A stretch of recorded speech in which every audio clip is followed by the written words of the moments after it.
বাংলাদেশ জাতীয় ফুটবল দলের প্রতিভাবান খেলোয়াড় ও ইতালি প্রবাসী ফাহমিদুল ইসলামকে আনুষ্ঠানিক সংবর্ধনা দিয়েছে রোমে অবস্থিত বাংলাদেশ দূতাবাস।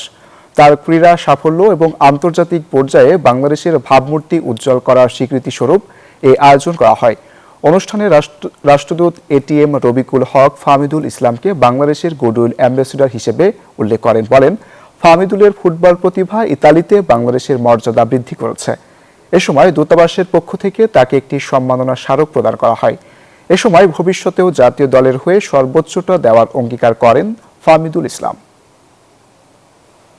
আমরা ফাহমিদুলকে, ইতালি প্রবাসী বাংলাদেশ ন্যাশনাল টিমের প্লেয়ারকে আমরা এখানে একটা অনারম্বর সম্বর্ধনার আয়োজন করি। সম্বর্ধনার আসলে উদ্দেশ্যটা ছিল ফুটবলকে যে সাফল্য জনকভাবে এগিয়ে নেওয়া যাওয়া। আমরা যখন কোনো একটা অনুষ্ঠান করব টু প্রমোট স্পোর্টস, তখন যেন তার সহায়তা পাই, তাহলে এখানে ইতালি প্রবাসী বাংলাদেশিরা অনুপ্রাণিত বোধ করবে।